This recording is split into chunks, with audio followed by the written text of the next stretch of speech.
I have been in the content space for over 3.5 years. I have gained 10 million content views and 35,000 followers for my own personal brand. I also have helped business owners across UK, France and Malaysia to add 10-20,000 followers for their personal brand in my previous company. I have seen it all. I have made a ton of mistakes myself. I don't want you to make those mistakes again. No intro, let's get straight forward.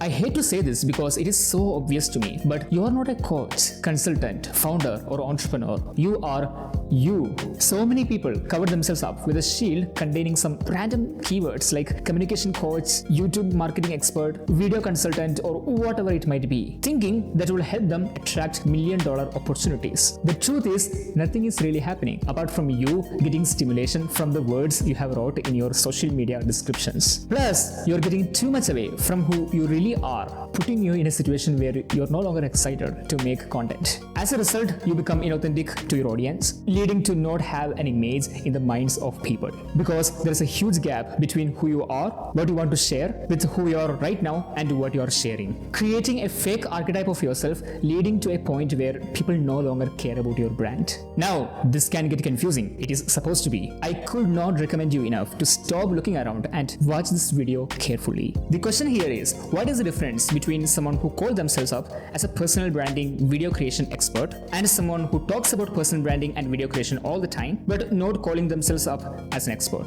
I call this phenomena as the parrot brands and practitioner brands. The parrot brands are people who cover themselves up under a popular keyword like communication coach, don't really know what they are talking about, curate most of their content using AI or recreate what has worked for other people in their industry. They don't have a voice, they repeat back what's being told in their industry. For your surprise, most of the growing brands today come under this category because it's proven, it's easy and low entry barrier. You can talk about the top 10 content creation tools, it will get millions of views. The practitioner brands are people who don't call themselves as an expert. They do have one or two specific interests. They spend all their time practicing them. They create content as a method of documenting their learnings online, hoping it will turn out to be a great asset in the future. The great example here will be Win Kuang-Gia. He is the reason why I had a hope of practitioner branding and I started this whole journey. If you check out his content, it's all about communication. But unlike other communication experts, his content is raw, real and practical. He don't share things like speak clearly, be human or however it is done usually, because he's documenting his learnings. Now, if you look into his profile, yes, he used the word communication or else it will become too intangible, but he don't position himself as an expert. He positions himself as a mad scientist who is practicing communication all the time as his life's work. Okay, what is the catch?